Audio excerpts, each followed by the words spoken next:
Halo Tribuners, kembali lagi bersama saya Harvina Utami dalam program Berita Jos.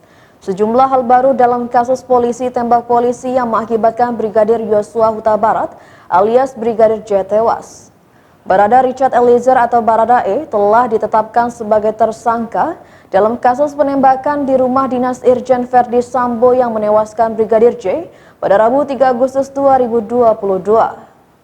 Baradae pun disangkakan pasal berlapis atas perbuatannya, yaitu pasal 338 KUHP JO, pasal 55 dan 56 KUHP. Berdasarkan pasal tersebut, Baradae diduga tak sendirian dan ada persekongkolan. Dengan disangkakannya ketiga pasal itu, kata Andi, Baradae tidak terbukti melakukan tindakan membela diri. Selain itu, ada dugaan Baradae tak sendirian dalam mengeksekusi Brigadir J. Merujuk pasal yang disangkakan, Baradae diduga bersekongkol dengan pihak lain untuk menghabisi nyawa Brigadir J di rumah dinas Irjen Verdi Sambo. Ketua Indonesian Police Watch, Sugeng Teguh Santoso, menilai penggunaan 3 pasal terhadap Baradae sudah tepat. Menurutnya, hal itu berarti penyidik tengah membidik tersangka lain dalam kasus penembakan Brigadir J. Ia berpendapat, bantuan dari pihak yang diduga bersekongkol dengan Baradae bisa berupa kesempatan, sarana, atau keterangan. Teguh pun menilai tewasnya Brigadir J tidak mungkin hanya melibatkan Baradae saja. Sementara itu, Direktur Eksekutif Amnesty International Usman Hamid menyoroti penggunaan pasal 55 dan pasal 56 KUHP dalam penetapan Baradae sebagai tersangka.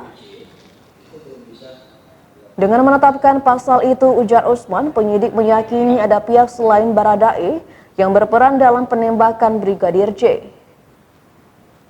Usman mengatakan, jika penyidik mengenakan pasal 55 dan 56 KUHP dalam kasus Baradae, maka membuka peluang ada pihak lain yang diduga turut terlibat. Tetapi kata Usman, Barreskrim Polri tampak memilih berhati-hati dalam memaparkan kasus yang diliputi tanda tanya itu. Bahkan menurutnya, penetapan Baradae sebagai tersangka sebenarnya bukan hal yang mengejutkan. Berdasarkan keterangan polisi, kasus polisi tembak polisi di rumah Kadipropam Irjen Verdi Sambo dipicu perilaku Brigadir J yang diduga melakukan pelecehan terhadap istri Irjen Pol Verdi Sambo. Kapolres Metro Jakarta Selatan Kombes Pol Budi Hardi Susianto mengatakan, istri Kadipropam sedang tidur di salah satu kamar setelah tiba dari perjalanan luar kota. Namun saat ditanya bentuk pelecehan yang dilakukan oleh Brigadir J, Budi tidak menjelaskan secara terperinci.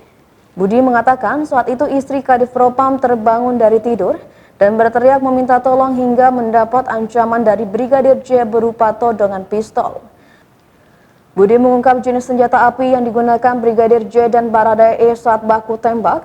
Pistol yang dipegang keduanya memiliki jenis yang berbeda.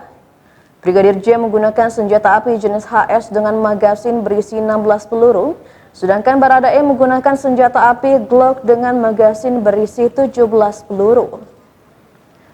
Penyidik dari Polres Jakarta Selatan yang melakukan olah TKP, usai aksi baku tembak itu menyita senjata api yang dipegang Baradae sebagai barang bukti. Demikian berita hari ini, sampai jumpa lagi di berita aktual selanjutnya. Salam Tribun.